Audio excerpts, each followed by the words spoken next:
AP రాజకీయాలు రసవత్తరంగా సాగుతున్నాయి. పాలకపక్షం స్పీడ్ మీద ఉంటే ఆ స్పీడ్కి బ్రేక్ వేయవలసిన ప్రతిపక్షమే డిఫెన్స్లో పడింది. వైఎస్ జగన్ తీరు సొంత పార్టీ నేతలకే ఇబ్బందిగా మారుతుంది. ప్రభుత్వానికి సవాలు కావాల్సిన నేత కాస్త అధికార పార్టీ ట్రాప్లో చిక్కుకున్నారనే విమర్శలు వస్తున్నాయి. తనకు ఏపీ అసెంబ్లీ ప్రతిపక్ష నేతగా గుర్తింపు ఇస్తేనే శాసనసభకు వస్తానని చెప్పిన వైఎస్ జగన్మోహన్ రెడ్డి తాజాగా జరగనున్న బడ్జెట్ సమావేశాలకు హాజరు కావడంపై సర్వత్రా ఆసక్తి నెలకొంది. ప్రస్తుతం ఏపీలో తమిళనాడు తరహా రాజకీయ వాతావరణం నెలకొంది. ప్రతిపక్ష నేత హోదా ఇస్తేనే శాసనసభ సమావేశాలకు హాజరవుతానని ఇన్నాళ్లు భీష్మించుకొని కూర్చున్న వైఎస్ జగన్ ఎట్టకెలకు మెట్టు దిగారు. 2025-26 వార్షిక బడ్జెట్ సమావేశాలకు వైసీపీ ఎమ్మెల్యేలతో కలిసి హాజరయ్యారు. అయితే సమావేశాలకు హాజరవుతున్న మంత్రులు, ఎమ్మెల్యేలు, ఎమ్మెల్సీలు, చైర్మన్లు అందరికీ ప్రోటోకాల్ ప్రకారం వారికి కేటాయించిన గేట్ల నుంచి లోపలకు వచ్చే అవకాశం ఉంటుంది.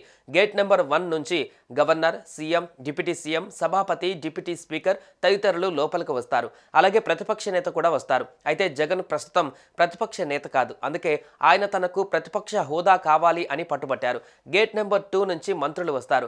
గేట్ నెంబర్ 4 నుంచి ఎమ్మెల్యేలు, ఎమ్మెల్సీలు నడుచుకుంటూ అసెంబ్లీ లోపలకు రావాలి. మరి జగన్ నడుచుకుంటూ లోపలికి వెళ్తారా, నడుచుకుంటూ వెళ్లి సింపతిని గేమ్ చేసేందుకు వస్తున్నారా అనే చర్చ కూడా జరుగుతోంది. తనను సాధారణ ఎమ్మెల్యేగా ట్రీట్ చేస్తున్నారని, తానొక పార్టీ అధినేతనని, మాజీ సీఎంగా పనిచేసిన వ్యక్తిని అని జగన్ అంటున్నారు. ఇది కొంత ఆయనకి సింపతి తెచ్చిపెట్టే అవకాశం కూడా ఉంది.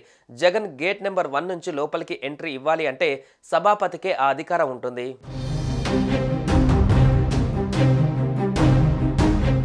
వరుసగా 60 పని దినాలు శాసనసభకు హాజరు కాకపోతే ఆ సభ్యుడి సభ్యత్వం రద్దవుతుంది. ఏ సభ్యుడైనా 60 పని దినాలు సభకు రాకపోతే అతనిపై వేటు వేసేందుకు అసెంబ్లీ స్పీకర్ సీరియస్గా ఉన్నట్లు సమాచారం. ఇదే విషయం డిప్యూటీ స్పీకర్ త్రిబుల్-ఆర్ చాలా సందర్భాలలో చెప్పారు. ఏ సభ్యుడైనా వరుసగా 60 రోజులు సభకు హాజరు కాకపోతే ఆ సభ్యుడిని డిస్క్వాలిఫై చేసే అధికారం స్పీకర్కి ఉంటుంది. స్పీకర్ డిక్లేర్ చేసిన తర్వాత ఎన్నికల కమిషన్కు పంపితే ఆటోమేటిక్గా డిస్క్వాలిఫై అవుతుంది. ఇది రాజ్యాంగంలోని 101లో క్లాస్ 4లో ఉంది. అందుకే జగన్కి అసెంబ్లీ గేట్ తొక్కక తప్పలేదు.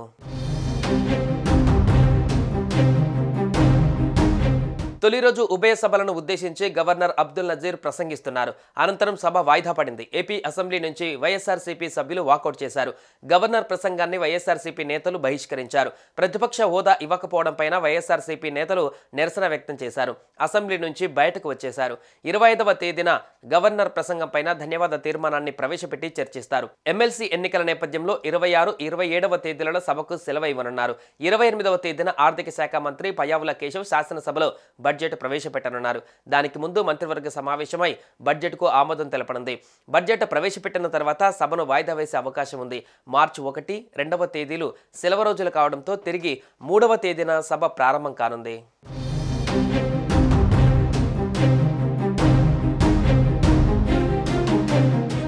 సుమన్ టీవీలో మీ పర్సనల్ అండ్ బిజినెస్ ప్రమోషన్స్ కోసం కింది నెంబర్కి కాంటాక్ట్ చేయండి.